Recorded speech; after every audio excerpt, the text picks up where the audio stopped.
사랑하는 성도 여러분, 팔복 중에 듣기에 가장 솔깃한 복은 무엇일까요? 온유한 자는 복이 있나니 그들이 땅을 기업으로 받으리라가 아닙니까? 한국인들은 땅이라는 단어만 들어도 이렇게 흥분하는데 땅을 기업으로 주겠다는 복이니까 가장 매력적인 복이죠. 그러나 동시에 가장 논란이 많은 복도 온유한 자의 복입니다. 예를 들어 다른 복은 위로를 받을 것이다, 배부를 것이다, 그 다음 하나님을 볼 것이다, 이런 복들은 추상적이기 때문에 또 주관적이기라 확인하기가 어렵습니다. 천국이 너희 것이오라든지 하늘에서 너희 상이 클 것이라든지 하는 복도 미래에 일어날 일이기 때문에 검증이 불가능합니다. 그런데 땅을 기업으로 받는 것은 현실에서 검증이 가능하기 때문에 주변을 보면 검증이 가능한데 솔직하게 온유한 자가 복을 받는 것은 현실성이 없어 보이지 않습니까? 그래서 논란이 많은 복입니다. 표준국어 대사전에 의하면 온유란 성격과 태도 따위가 온화하고 부드러움이라고 정의되어 있습니다. 사랑하는 성도 여러분, 주변을 돌아보면 과연 성격과 태도가 온화하고 부드러운 사람이 땅을 차지하고 있습니까? 오히려 땅을 얻으려면 좀 대담해야 되고 조금 무모해야 되지 않을까요? 주변을 돌아보면 주식도 하고 투자도 하고 비트코인도 하고 무리하게 빚을 내서 영혼까지 끌어와야 아파트 한 채라도 얻는 것 같지 않아요?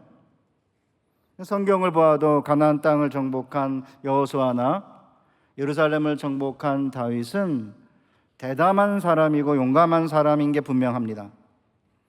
이런 점을 염두에 두고 마태복음 5장 5절을 들여다보면 질문이 3개가 생겨요. 첫째는 온유라고 번역되어 있는 이 단어가 헬라어나 히브리어로서는 우리가 생각하는 온유의 개념이 아닐 수 있다라는 생각이 듭니다.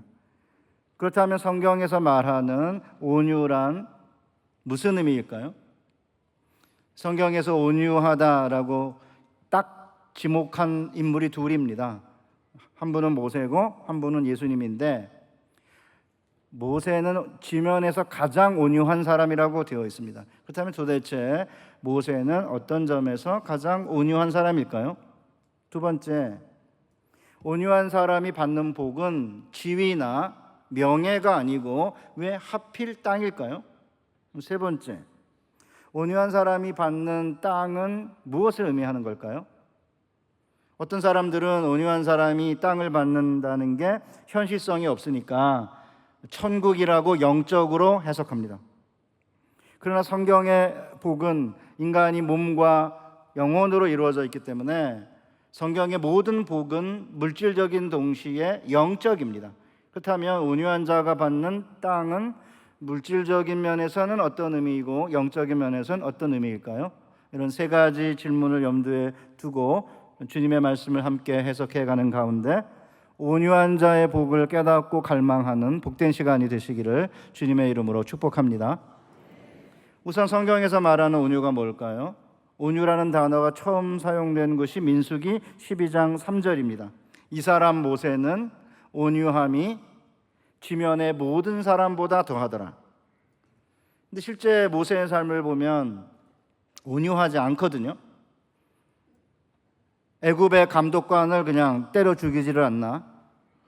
바로 왕에게 정면으로 도전하지를 않나? 이스라엘 백성들이 물이 없다고 불평하니까 하나님이 반석을 치라고 했는데 반석을 지팡이로 2번이나 치는 바람에 가나안 땅에 들어가지 못했습니다. 따라서 모세는 우리가 생각하는 마음 태도와 성격이 온화하고 부드러운 그런 존재가 아니죠. 그러면 도대체 모세가 온유하다는 의미는 뭘까요? 온유함이라고 하는 히브리어 단어를 살펴봐야 되는데 히브리어로 아나브예요. 아나브라고 하는 단어가 기본 의미는 머리를 숙이다 이거든요. 그러니까 전쟁에 패해서 머리를 숙이든 근심과 고난으로 압박으로 인해 가지고 고개를 떨구든 머리를 숙이는 것을 의미합니다.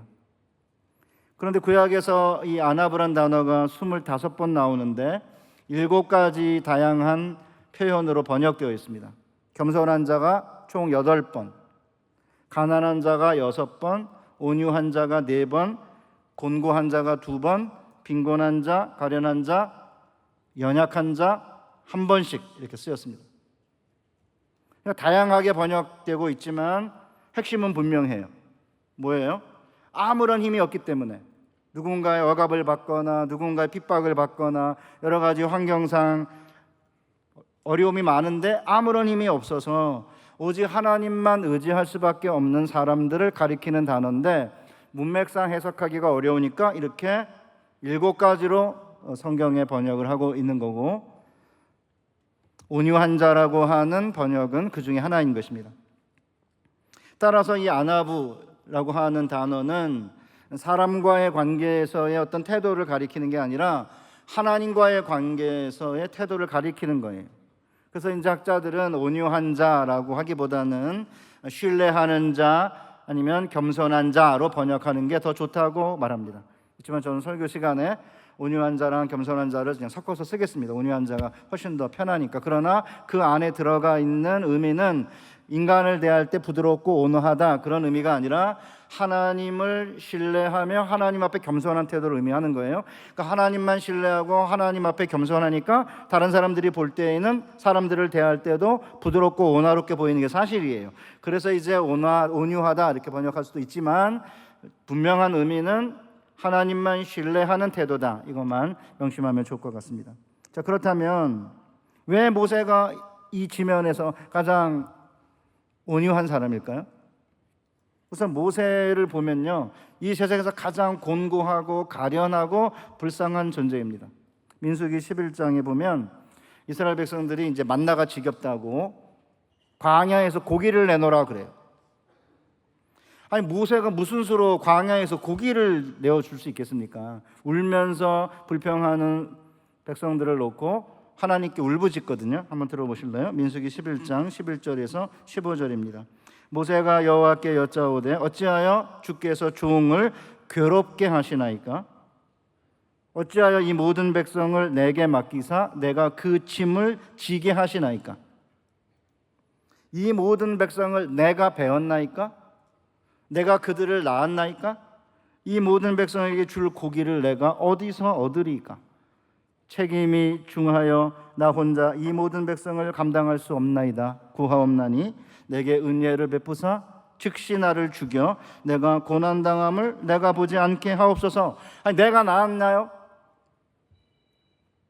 왜 내가 낳지도 않은 백성을 왜 아버지처럼 이렇게 품고 가는 게 너무 힘들다고 자기를 죽여달라고 하나님께 요청해요. 온유해 보이십니까? 하나님께 막 대들고 있잖아요. 지금 죽이라고 나를. 그러니까 이제 게다가 이제 엎친 데 덮친 격으로 누나인 미리암이랑 형인 아론이 비방을 시작했어요. 12장 민수기 1, 2절에 보면 모세가 구스 여자를 취하였더니 그 구스 여자를 취하였으므로 미리암과 아론이 모세를 비방하니라. 그들이 이르되 여호와께서 모세와만 말씀하셨느냐 우리와도 말씀하지 아니하셨느냐 하매 여호와께서 이 말을 들으셨더라. 여기 구스 여자가 모세의 아내 십보라를 가리키느냐 아니면 다른 여자를 가리키느냐 논란이 있는데, 저는 모세의 아내인 십보라를 가리킨다고 생각합니다. 이야기를 하려면 시간이 많이 걸려서 제가 그냥 이론이 2개가 있어요. 모세의 아내 십보라가 미디안 여인인데 하박국에 보면 구산의 장막 미디안이 나와가지고 이게 구스가 미디안과 같은 이제 지명이다 이렇게 해석하는 경우도 있고요. 그래서 이제 저는 모세가 하나님을 신뢰하는 사람인데 다른 여자를 첩으로 얻었을 가능성보다는 이 구스 여인이 미디안 여인이고 아내 십보라를 가리키는 것 같아요. 뭐 그렇게 안 믿을 분들은 안 믿어도 됩니다. 뭐 딴 여자라고 그렇게 생각해도 됩니다. 근데 미리암이 이방 여인인데 모세가 아내가 된 게 이 미리암이 마음에 안 들었던 것 같아요. 모세의 누나인데 갑자기 이방 여인이 들어와서 자기 사랑하는 동생의 아내가 되었으니까 이 여인들의 세계에서 뒤로 이렇게 밀려난 것 같아요. 자기가 이제 앞장서면은 되는데 앞장을 안 서고 오빠인 아론을 부추겨 가지고 이제 구스 여인을 취하는 것이 사실은 문제인데 그것을 내세우지 않고 모세하고만 하나님 말씀하셨냐? 우리하고도 말씀하시지 않느냐? 이러면서 이제 비방을 시작을 한 거죠. 그러니까 실제로 미리암이 앞장을 섰지만 부추겨 가지고 아론을 이제 정면에 내세운 것 같아요. 여자니까 여자가 마음에 안 든 거예요. 그래서 나중에 누가 문둥병에 걸리느냐면 미리암만 걸려요. 그러니까 아론은 그냥 마지못해 따라가면서 곁다리에 섰는데 하나님이 다 아시고 이제 미리암만 이제 나병 생기게 한 건데 뭐 어쨌든 주변에 수많은 백성들이 막 울면서 고기 내놓으라고 난리죠. 누나랑 형이 또 뭐 비방하죠. 그러니까 사실은 이 상황에서 성경 기자가 뭐라고 말해요? 이 사람 모세는 그의 아나부가 그의 겸손함이 지면의 모든 사람보다 더하다고 이렇게 꼭 집어 이야기하고 있는 건데 일부 학자들은 백성들과 가족으로부터 온갖 비난을 당하는 모세가 가장 비참하고 불쌍하기 때문에 그냥 아나부를 고개 숙인 남자 이렇게 해석해가지고 모세는 그 비참함과 불쌍함이 모든 지면의 사람들보다 더하다 이렇게 번역하기도 합니다. 근데 이거보다는 더 넓은 의미가 있는 것 같아요. 모세가 아무런 반응을 안 합니다. 하나님이 들으셨습니다. 모세가 침묵한 거는 그냥 사람들에 대해서 온화하고 부드럽기 때문만이 아니라 아무데도 의지할 수 없어서 오직 하나님만 바라보는 겸손함과 신뢰를 가리키는 거예요. 그래서 최근에 학자들은 이 사람 모세는 겸손함이 아니면 신뢰함이 지면의 모든 사람보다 더하다로 번역하는 게 좋다고 봅니다. 자, 그러면 이렇게 하나님만 의지하는 겸손한 모세, 온유한 모세를 하나님이 어떻게 대하실까요? 시편 140편 6절에 보면 여호와께서 겸손한 자들은 붙드시고 악인들은 땅에 엎드려 들으신도다라고 했는데 여기 겸손한 자가 아나부거든요. 그러니까 민수기 12장의 스토리를 보면은 여호와께서 미리암과 아론을 회막에 불러내신 다음에 맹렬하게 비난하세요. 그리고 심지어는 진노하십니다. 그리고 나서 미리암이 나병이 생겨 눈처럼 희게 되었고 끝내는 진영에서 쫓겨나 7일 동안 추방되었습니다. 그러니까 여호와께서 겸손한 하나님만 의지하는 모세는 붙드시고 미리암은 땅에 던지신 거죠. 우리는 지금까지 성경이 말하는 온유는 하나님을 향한 신뢰와 겸손이라는 사실을 살펴보았습니다. 그럼 두 번째 문제가 뭐예요? 왜 하필 겸손한 자에게 굳이 땅을 주시는 것일까? 그 이유를 미리암과 아론에게 하나님이 하신 말씀 가운데서 찾아볼 수 있습니다. 12장 민수기 6절 8절에 보면 내 말을 들으라. 너희 중에 선지자가 있으면 나 여호와가 환상으로 나를 그에게 알리기도 하고 꿈으로 그와 말하기도 하거니와 내 종 모세와는 그렇지 아니하니 그는 온 내 집에 충성함이라. 그와는 내가 대면하여 명백히 말하고 은밀한 말로 하지 아니하며 그는 또 여호와의 형상을 보고는 너희가 어찌하여 내 종 모세 비방하기를 두려워하지 아니하느냐. 미리암이 모세하고만 여호와가 말씀하셨느냐, 우리랑도 하지 않았냐, 이렇게 이제 비방을 한 걸 여러분 기억하시죠?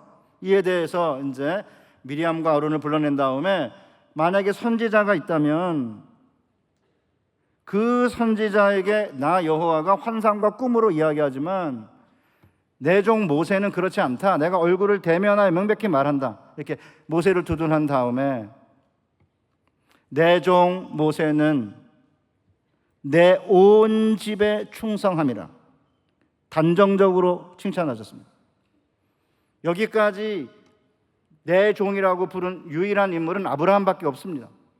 두 번째로 모세를 향해 내 종이라고 부르시고는 내 종 모세는 나의 온 집에 충성한 인물이다 이렇게 두둔하신 거죠. 그렇다면 여러분 너무나 분명하지 않아요? 이렇게 자기만 신뢰하고 자기 온 집에 충성한 모세에게 하나님이 땅과 집을 하사하지 않으시겠습니까? 아니나 다를까 하나님께서는 충성스러운 종인 아브라함에게 땅을 선물로 주시겠다고 약속하시지 않았어요? 그래서 느헤미야 9장 8절에 보면 그의 마음이 아브라함의 마음이 주 앞에서 충성됨을 보시고 그와 더불어 언약을 맺으사 가나안 족속의 땅을 그의 씨에게 주리라 하시더니 그 말씀대로 이루셨사오매 주는 의로우심이니이다. 이렇게 고백하잖아요. 여기에 그의 마음이 주 앞에서 충성됨을 보시고, 그 충성됨이 내 종 모세는 내 온 집에서 충성함이라랑 같은 단어예요. 모세가 이제 고기 달라고 하는 백성들에 대해서 하나님께 부르짖을 때 뭐라고 그래요? 이 모든 백성을 내가 배웠습니까? 내가 그들을 낳았습니까? 어찌 주께서 내게 양육하는 아버지가 젖 먹는 아이들을 품듯 그들을 품에 품고 주께서 그들의 열조에게 맹세하신 땅으로 가라 하십니까? 이렇게 이제 울부짖었잖아요. 이에 대해서 여호와께서 내가 내 백성과 땅을 내게 맡긴 것은 내가 지면에서 가장 온유한 자요 충성스러운 종이기 때문이다 라고 선언하고 있는 거죠. 고대 근동 아시아에 보면은 황제가 충성스러운 신하에게 땅을 하사하거든요. 선물로. 우리 한국도 마찬가지죠. 개국공신이나 충성스러운 신하가 있으면은 땅을 하사해요. 제가 이제 경주 김씨 경순왕의 계림군파 39대 손이라고 맨날 저희 아버님 자랑해요. 땅이 한 평도 없어요. 뭐 했나 몰라요. 경순왕의 후손이면 충성스럽게 해가지고 뭐 땅을 하사 받아가지고 뭐 좀 대대로 유산으로 물려주든지, 뭐 제주도에 보니까 무슨 경순왕의 후손인 뭐 경주 김씨 누구 누구가 뭐 하사 받은 땅이라고 뭐 돼 있던데 한 평도 없습니다. 그러니까 충성스럽지 않았던 것 같아요. 말만 경순왕의 후손이지. 호적을 산 게 아닌가 뭐 그런 생각도 갑자기 들어요. 뭐 대부분 다 양반이라는데 사실은 실제로 양반수 얼마 안 된다고 그러거든요. 이렇게 말하고 나니까 여러분 행복하십니까? 상대방이 귀족이 아니라니까? 귀족이 아닌 것 같아요. 제가 봐도 너무 아쉬워요. 아니 충성스럽게 해서 땅을 하사 받아서 좀 후손들에게 물려주면 이렇게 힘들게 안 살 텐데 그 도대체 뭘 했나 이런 생각이 갑자기 확 들었어요. 그 실제적으로 이렇게 구약에 충성스러운이라는 표현을 잘 안 쓰세요. 사무엘하고 다윗 딱 남았어요. 그러니까 아브라함, 모세, 사무엘, 다윗 네 분인데 사무엘에게 뭐라고 말해요? 사무엘상 2장 35절에 내가 나를 위하여 충실한 제사장을 일으키리니 그 사람은 내 마음 내 뜻대로 행할 것이라 내가 그를 위하여 견고한 집을 세우리니 그가 나의 기름 부음을 받은 자 앞에서 영구히 행하리라. 사무엘입니다. 사무엘하 7장 16절에 네 집과 네 나라가 내 앞에서 영원히 보존되고 네 왕위가 영원히 견고하리라. 다윗에게 한 말이거든요. 솔로몬에게 똑같이 말해요. 내가 다윗을 위하여 세운 것 같이 너를 위하여 견고한 집을 세우고 이스라엘을 내게 주리라 했는데 견고하다가 충실한이라는 단어랑 같은 단어예요. 충실하다는 것은 든든한 이런 뜻이기 때문에 사람을 보고 든든하다라고 말할 수 있고 집이 든든하다라고 말할 수 있기 때문에 양쪽에 쓰인 거죠. 그러니까 하나님은 아브라함과 모세와 사무엘과 다윗과 같은 온유한 자, 겸손한 자, 충성스러운 사람들에게 땅을 맡기고 자신의 집을 주시는 거예요. 저는 그런 점에서 사랑하는 사랑의 성도 여러분, 여러분과 제가 우리 믿음의 선배들처럼 하나님만 신뢰하는 겸손한 사람으로 충성된 종으로 인정받고 하나님께서 친히 주시는 땅을 기업으로 받는 자들이 되시기를 주님의 이름으로 축복합니다. 여기서 우리가 이런 성경의 원리를 더 잘 이해하기 위해서는 시편 37편을 조금 더 자세히 들여다볼 필요가 있어요. 왜냐하면 예수님이 온유한 자가 복이 있나니 그들이 땅을 기업으로 받을 것이며라고 한 것은 시편 37편 11절을 인용하신 거거든요. 시편 37편은 누가 기록했느냐 하면 다윗이 기록했습니다. 과거의 땅을 차지한 구속사의 선배들의 선례들과 자기에게 하나님이 땅과 집을 주신 것을 경험하면서 누가 그러면 땅을 차지할 수 있는지를 시편 37편에 노래하고 있습니다. 근데 우리가 주목할 거는 시편 37편을 읽으면 땅 온유한 자가 땅을 기업으로 받는 게 비현실적으로 보일 수 있음을 인정해요. 그래서 이제 12절, 14절, 21절에 보면 악인이 의인 치기를 꾀하고 악인이 칼을 빼고 활을 당겨 가난하고 궁핍한 자를 엎드러뜨리고 악인은 꾸고 갚지 아니하지만 길이 형통하고 큰 세력을 유지한다는 사실을 솔직히 인정해요. 따라서 온유한 자들이 불평하고 시기할 수 있다고 인정합니다. 이것은 오늘 우리도 마찬가지 아닙니까? 우리 주변에는 영끌해서 아파트와 부동산을 사서 돈 벌었다는 이야기, 주식해서 부자 되었다는 소문, 심지어 암호화폐 투자에 떼돈을 벌었다는 소식들이 난무하고 있습니다. 눈만 뜨면 부자가 되는 방법, 돈을 버는 수단이 무엇인지 사방에서 들려옵니다. 원래 세상은 이렇게 돈에 눈이 먼 죽은 자들의 땅이기 때문입니다. 10년 전에 이제 교수 세미나를 베트남으로 갔어요. 말은 세미나인데 세미나가 아니고 여행 가는 거예요. 그런데 세미나라고 붙인 거예요. 그러니까 요새 잣대를 들이대고 가서 뭐 했냐 이렇게 하면 처음부터 끝까지 회의 몇 번 하고는 그냥 여행한 거예요. 그러니까 세미나라고 말하기는 어려운데 세미나라고 붙였어요. 이해해 주세요. 이 값이 굉장히 저렴한 여행 상품이기 때문에 계속 쇼핑몰 상점에 끌려다니는 여행인 거죠. 그러니까 저희들이 이제 상점에서 이제 물건을 잘 안 사니까, 교수들이 주로 외국 생활을 하고 그런 사람이니까 이제 다 아니까 그런 거 사봤자 집에 오면은 거의 뭐 쓸모가 없잖아요. 그래서 이제 경험이 있으니까 이제 안 사니까 이제 가이드의 얼굴이 무거워진 거예요. 그 마지막에 이제 곰 농장을 견학하는 건데 그 누가 가고 싶겠어요. 그래서 이제 안 가려고 그랬는데 표정이 너무 안 좋아서 이제 억지로 끌려갔습니다. 농장 직원이 나와가지고 이제 곰의 그 간과 쓸개가 건강에 매우 좋다 이렇게 선전하더니 갑자기 우리에 갇혀있던 곰 한 마리가 마취된 채 카트에 실려서 끌려왔어요. 초음파로 이렇게 쓸개가 어딘지를 찾아낸 다음에 긴 바늘로 생쓸개즙을 이렇게 채취하는 모습을 보여주겠다고 하면서 그걸 하고 있더라고. 제가 바로 그 자리에서 나왔습니다. 마당에 이제 10여 마리의 곰이 우리에 갇혀 있는데 뭐 이렇게 난리가 나잖아요. 막 부르짖기도 하고 막 우리를 막 때리기도 하고. 그래서 제가 너무 민망해가지고 그 직원한테 어떻게 곰을 우리에 이렇게 가두어 둘 수 있냐 이렇게 물었어요. 그랬더니 이 직원이 너무나도 당당하게 이렇게 말했습니다. 선생님 너무 걱정 마세요. 이곳에 있는 곰들은 근무를 쓰는 겁니다. 더 넓은 곰 사육 농장에 있다가 3개월씩 이곳에 교대로 와서 근무를 서는 겁니다. 직원의 말에 제가 어이가 없었어요. 우리에 갇혀 있다가 마취당한 채 카트에 끌려 나와가지고 생쓸개즙을 채취당하는 곰을 가리켜 근무를 서고 있다며 너무나도 당당하게 말했습니다.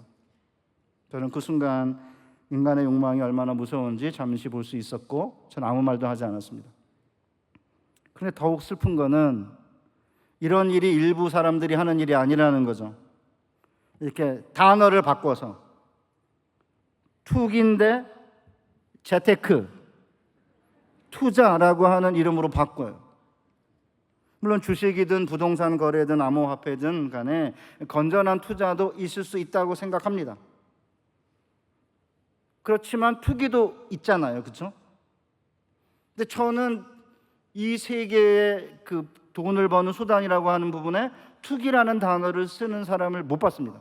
다 투자라고 말합니다. 재테크거나. 저희가 세미나라고 말하거나 근무 선다고 말하는 거나 비슷해요. 자기가 하려는 일을 이렇게 교묘하게 합리화하기 위해 갖고 단어를 바꾼다니까요. 그런데 기독교인들조차도 투자니 재테크니라고 하면서 투기를 하죠. 그런데 자주 이런 사람들이 땅을 차지하는 것도 현실입니다. 그런데 이런 상황에서 이렇게 얻은 땅은 죽은 자들의 땅이지 산 자들의 땅이 아니라는 사실을 보지 못하면 당연히 불평하고 시기할 수밖에 없어요. 같은 교회를 다니는데 아파트 값이 올라간 지역의 교우들과 그렇지 못한 지역의 교우들 사이에 심각한 정서적 차이가 있어가지고 시기를 한다 그런 말을 들었습니다. 같은 교인들 사이에서도 그런데 악인들과 불의를 행하는 자들이 땅을 차지하고 형통하게 된다면 불평하고 시기하는 마음 생기는 거 당연한 거 아닙니까? 어떤 때는 막 화가 나고 분노가 치밀죠. 그런데 시편 37편 기자는 1절부터 악을 행하는 자들 때문에 불평하지 말며 불의를 행하는 자들 때문에 시기하지 말라 이렇게 권면해요. 왜 그러면 악인들의 형통과 악인들의 번영으로 인해 시기하거나 불평하거나 분노하지 말라고 하는가? 악인들의 형통과 부는 잠시 있다가 배임을 당하는 풀과 같지만 온유한 자들은 땅을 차지할 수 있기 때문이라는 것입니다. 그 시편 37편에는 땅을 차지한다는 표현이 모두 5번 나오는데 한결같이 의인과 악인을 대조하는 대목에 나옵니다. 9절에 진실로 악을 행하는 자들은 끊어질 것이나 여호와를 소망하는 자는 땅을 차지하리로다. 10절 11절 잠시 후에는 악인이 없어지리니 내가 그곳을 자세히 살필지라도 없으리로다. 그러나 온유한 자들은 땅을 차지하며 풍성한 화평으로 즐거워하리로다. 22절 주의 복을 받은 자들은 땅을 차지하고 주의 저주를 받은 자들은 끊어지리로다. 28, 29절 여호와께서 정의를 사랑하시고 그의 성도를 버리지 아니하심이로다. 그들은 영원히 보호를 받으나 악인의 자손은 끊어지리로다. 의인이 땅을 차지하며 거기서 영원히 살리로다. 34절 여호와를 바라고 그의 도를 지키라. 그리하면 네가 땅을 차지하게 하실 것이라. 악인이 끊어질 때 네가 똑똑히 보리로다. 그러니까 이 5번 전부 다 악인은 끊어지고 배임을 당하고 없어진다 이렇게 돼 있고, 여호와를 소망하는 자, 온유한 자, 주의 복을 받은 자, 여호와의 정의를 사랑하는 자들, 의인은 땅을 차지한다 이렇게 되어 있어요. 그러니까 다윗은 하나님의 집에 충성스러운 종들이, 하나님만 신뢰하는 겸손한 자들이 어떻게 땅을 차지하였는지 과거의 역사를 살펴본 다음에 자신의 삶을 토대로, 자신의 삶의 경험을 토대로 이렇게 노래한 거죠. 그러니까 예수님도 똑같아요. 예수님이 그냥 뜬금없이 아무런 역사적 선례 없이 그냥 추상적으로 온유한 자들은 땅을 기업으로 받을 것이라고 하신 게 아니고 시편 37편 11절을 인용한 것입니다. 지금까지 이제 성경을 통해 온유가 도대체 어떤 의미인지 살펴보고 온유한 자에게 왜 굳이 땅을 주시는지를 이제 살펴보았는데, 그렇다면 교회 역사에서 그러면 온유한 자가 어떻게 땅을 기업으로 받는지 살펴보겠습니다.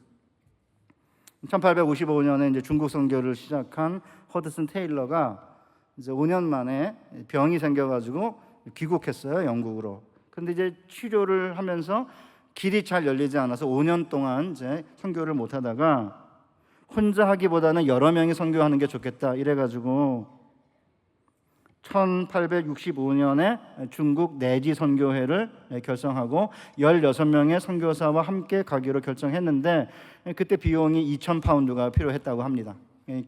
선교 소식지에다가 필요한 액수를 제시했을 뿐 개인적으로 헌금을 호송하거나 모금하거나 헌금 명단을 게시하는 일을 하지 않겠다고 마음을 먹었습니다.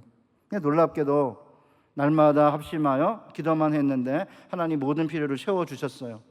사실 굳이 다 채워졌다는 사실을 광고할 필요가 없는데 소식지에 이 사실을 광고하고 다 채워졌다는 사실을 광고하고 난 후에 일을 자서전에서 이렇게 밝혔습니다. 우리는 예물이 너무 많이 들어왔으므로 성막에 쓸 물건을 더 이상 가져오지 말라고 알려야 했던 모세의 어려움을 이해할 수 있었다. 만일 우리가 헌금을 하라고 덜 요청하고 거룩하신 성령님의 능력에 더 의존하며 우리의 영성을 더 깊이 한다면 모세의 체험이 기독교에서 흔히 볼 수 있는 현상이 될 것이다. 이렇게 사서전에 기록을 했습니다. 한 번은 중국에 관련된 강연을 해달라는 요청을 받고는 헌금하지 않고 그 자리에서 두 번째 헌금을 하지 않을 것이라는 광고를 신문에 게재하는 조건으로 허락을 했습니다. 큰 지도를 가지고 가가지고 중국이 얼마나 큰지, 중국의 인구가 얼마인지, 중국의 어떤 영성의 어떤 각성의 필요성이 뭔지를 설명해가지고 아마 감동을 준 것 같아요. 초대한 사회자가 마지막에 헌금을 하지 않겠다고 광고까지 했지만 이런 하나님의 선한 사역에 아무런 도움을 주지 못하고 집에 돌아가게 된다면 마음에 부담이 있을 것 같으니까 허드슨 테일러 씨가 요청하지 않았음에도 불구하고 내가 헌금을 하면 좋겠다 이렇게 광고를 한 거예요. 그때 허드슨 테일러가 이렇게 말했다고 합니다. 그 자서전을 보겠습니다. 나는 약속한 것은 지켜야 한다고 했다. 감정적인 이유로 헌금을 하고 금방 마음의 부담을 지우는 것보다 부담을 안고 집에 돌아가 하나님이 무엇을 원하시는지 기도하는 게 더 중요하다고 했다. 기도한 결과 하나님께서 헌금을 하라고 하는 게 확신이 든다면 중국 관련 선교단체나 런던에 있는 우리 선교본부에 돈을 우송해도 된다고 했다. 그러나 많은 경우에 하나님이 원하시는 것은 금이나 은보다 소중한 자녀들을 선교 사역에 보내는 일이라고 역설하였다. 나는 자칫 헌금을 하다 보면 돈이 가장 중요하다는 인상을 남길 수 있다고 했다. 강력히 나의 소원을 이야기하자 사회자가 내 요청을 들어주었다. 그 다음날 아침 식사 시간에 나를 초청한 사회자가 이렇게 말했다. 테일러 선생, 어젯밤에 나는 당신이 틀렸다고 생각했었어. 그러나 오늘은 당신이 옳다는 생각이 들었어. 나는 어젯밤 죽음으로 향하는 수많은 중국 영혼들을 향해 주님 내게 무엇을 하시기를 원하십니까? 라고 부르짖을 수밖에 없었어. 나는 하나님의 인도하심을 받았고 이것이 바로 그 결과요. 그는 500파운드짜리 수표를 건네주면서 전날 밤 헌금 시간이 있었으면 몇 파운드만 냈을 것이라고 했다. 나는 그날 그 수표로 뱃삭을 지불했다. 우리는 1866년 5월 26일 라메르무호를 타고 중국으로 향했다. 22명의 손님 가운데 16명이 선교사였고 이것이 중국 내지 선교회의 첫 출발이었다. 우리는 허드슨 테일러에게서 하나님은 겸손한 자에게 어떻게 땅을 기업으로 주시는지를 볼 수 있어요. 랄프 윈터가 이렇게 말했습니다. 대학도 못 가보고 더구나 선교 훈련도 못 받았음에도 불구하고 단지 의료학교의 학력과 과거의 잡다한 경력만으로 선교 현장에서 그렇게 멋진 활약상을 보여준 것은 하나님께서 지혜로운 자를 멸시하시고 어리석은 자를 사용하신다는 사실을 잘 보여주고 있다. 하나님께서 그를 높이 들어 사용하신 것은 그가 하나님을 절대적으로 신뢰한 사람이었기 때문이다. 결국 성령께서는 그의 모든 약점을 감춰주셨으며 그의 중국 내지 선교회는 6,000명 이상의 선교사를 파송해 중국 내지 선교 사역의 주도적 역할을 감당해냈다.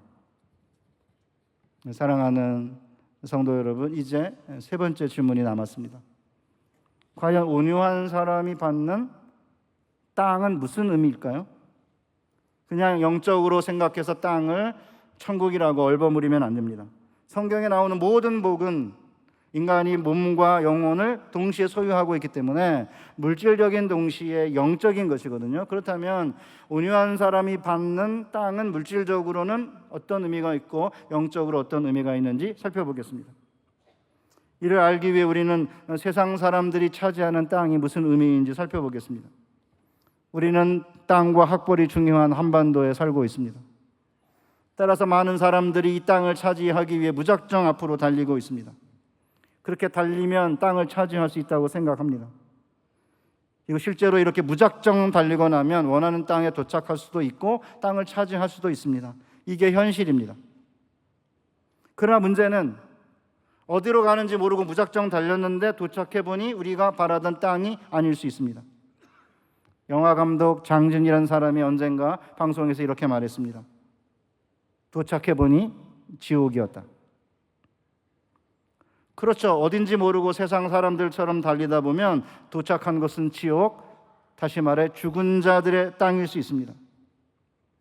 사랑하는 성도 여러분, 많은 그리스도인들이 열심히 노력해 사회의 상류층 안에 진입을 했고 자녀 교육에 올인해서 자녀들이 원하는 대학과 직장에 들어갔지만 무슨 일이 생겼습니까?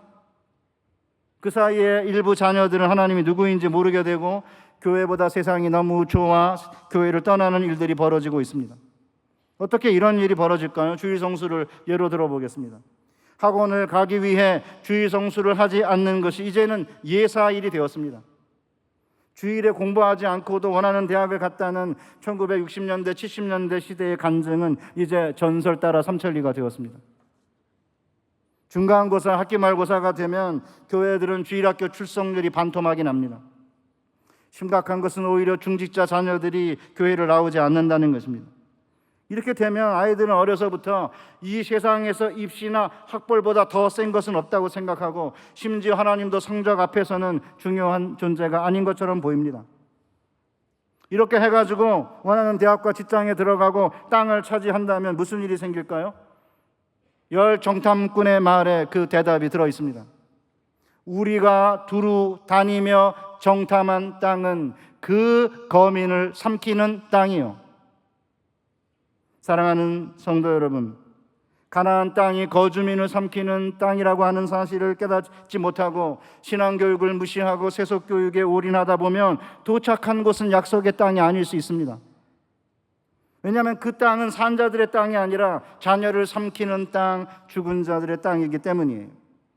그렇지만 주님께서 온유한 자에게 주시는 땅은 죽은 자들의 땅이 아니라 산자의 땅입니다. 시편 142편 5절에서 시편 기자는 이렇게 노래합니다. 여호와여, 내가 주께 부르짖어 말하기를 주는 나의 피난처시요 살아있는 사람의 땅에서 나의 분깃이라 하였나이다. 우리가 살아가는 이 땅은 죽은 자들의 땅일 수도 있고요, 산 자들의 땅일 수도 있는 거예요. 그저 향락을 즐긴다면 그 땅은 죽은 자들의 땅입니다. 디모데전서 5장 6절에 참 과부로 외로운 자는 하나님께 소망을 두어 주야로 항상 간구와 기도를 하거니와 향락을 좋아하는 자는 살았으나 죽었느니라. 심지어 교회도 마찬가지입니다. 교회를 다닌다 해도 죽은 자들의 땅에서 살 수도 있습니다. 요한계시록 3장 1절에 사대 교회의 사자에게 편지하라. 하나님의 7영과 7뼈를 가지신 이가 이르시되 내가 내 행위를 아노니 내가 살았다 하는 이름은 가졌으나 죽은 자로다. 그러니까 어떤 상황에서도 하나님만 신뢰하는 겸손한 사람이 되면 하나님께서 땅을 선물로 주실 것이고 그때 그 땅은 비로소 산자들의 땅이 됩니다. 시편 27편 기자는 13절에서 노래합니다. 내가 산자들의 땅에서 여호와의 선하심을 보게 될 줄을 확실히 믿었도다. 그러니까 온유한 자들에게 주시는 땅을 받게 되면 그 땅은 비록 이 썩어져가는 세상 안에 있다 하더라도 산자들의 땅이 되는 거죠. 하나님만 의지하는 겸손한 자로서 하나님의 집에 충성된 종으로 인정이 되어 하나님께 기업으로 받은 것이라면 그곳이 어디든지 간에 산자들의 땅이 되는 것입니다. 지금 살고 있는 아파트든 땅이든 직장이든 교회든 다 산자들의 땅인 거죠. 겸손한 자로 인정받아 우리가 얻은 직장, 우리가 얻은 지위, 우리가 얻은 신분, 우리가 얻은 재물, 우리가 얻은 명예는 모두 하나님이 산자들의 땅에서 우리에게 준 선물인 것입니다. 겉으로 보기에는 믿지 않는 사람들과 땅이 비슷해 보여도 이렇게 주님이 겸손한 자들에게 주시는 땅을 받으면 그 땅은 산자들의 땅이 되는 것이고 우리는 그 산자들의 땅에서 하나님을 뵙고 하나님과 동행하며 하나님의 선하심을 맛보게 되는 것입니다. 그리고 주님이 재림하시는 그날에 그 영원한 땅에서 영원한 생명을 누리게 되는 것입니다. 초대교회 성도들은 이것을 이미 깨달았어요. 이 땅은 성도들이 살게 될 일종의 하늘이며 그래서 산자들의 땅이라고 불립니다. 우리가 사는 곳을 낮은 영역이라고 본다면 그곳은 땅입니다. 그러나 저 위의 하늘과 비교할 때 그곳은 산자들의 땅이라고 불립니다. 초대교회 성도들 진짜 대단한 신학자 아니에요? 우리가 살아가고 있는 이 땅은 일종의 하늘이라는 거죠. 그래서 산자들의 땅이라고 불린다는 것입니다. 낮은 영역이니까 땅이긴 하지만 저 위의 하늘과 비교할 때 그곳은 이미 산자들의 땅이고 주님이 오시는 그날 영원한 땅에서 영원한 생명으로 기업을 받을 것이라고 초대교회 성도들은 이미 간파한 것이에요. 그러기에 사실 사랑하는 교회 성도 여러분, 겉으로 보기엔 비슷해요. 땅을 차지하니까. 어떤 사람들은 불의한 사람들과 악한 사람들은 온갖 불법을 동원하고 온갖 방법을 동원해갖고 땅을 차지하는 게 사실입니다. 그렇지만 그 땅은 산자들의 땅이 아니라 죽은 자들의 땅이라는 사실을 인식하지 못하면 시기하고 불평하고 원망하고 분노하게 되는 거고 그게 끝내는 우리의 건강을 해치는 악 아니에요? 제가 아는 친구가 20만 원을 암호화폐에 투자를 했다고 그래요. 갑자기 알람이 울렸는데 보니까 2배로 뛰었더래. 그래서 팔까 그러다가 내일 아침에 팔자. 그래가지고 아침 잠을 일어나고 보니까 반토막이 났대. 불과 8시간 사이에 20만 원을 투자했으니까 별거 아니라고 생각할 수 있지만 몇 천만 원, 몇 억 집어넣고 나면 악이죠. 악이 뭐예요? 자기를 해치는 해악 아닙니까? 얼마 벌겠다고. 얼마가 아니고 많이 법니다. 그런 사람이 있어요. 오케이. 그래, 많이 벌면 어떻게 할 건데? 그래, 많이 벌어서 어떻게 하자고? 그거 가지고 어떻게 할 건데? 뭐 할 건데? 그거 가지고 선교하시겠습니까? 하나님 안 바라십니다. 그런 거. 산자들의 땅에서 하나님이 주시는 선물로 온유한 자에게 주시는 땅 안에서 하나님의 얼굴을 보고 하나님과 동행하며 하나님의 선하심을 맛보는 그 비전을 가지고 살면 걱정하지 않으셔도 됩니다. 하나님께서 우리에게 하나님의 시간에 하나님의 방식으로 하나님의 사람들을 통해 우리에게 땅을 기업으로 주실 것입니다. 그 땅을 기업으로 삼아 산자들의 땅에서 자녀들과 함께 하나님을 보고 하나님과 동행하며 하나님의 선하심을 맛보는 복된 교우들 되시기를 주님의 이름으로 축복합니다. 하나님 아버지, 우리에게 주신 이 놀라운 약속의 말씀, 축복의 말씀을 가슴에 깊이 새기고 죽은 자들의 땅 가운데서 산자들의 땅으로 주시는 기업을 고대하고 기대하며 또 우리에게 지금 주셨다고 한다면 그 산자들의 땅 안에서 이 아름다운 안아주심의 본당 안에서 하나님을 보고 하나님을 맛보는 복된 하루가, 복된 남은 생애가 되게 하여 주옵소서. 예수님의 거룩하신 이름으로 기도하옵나이다. 아멘.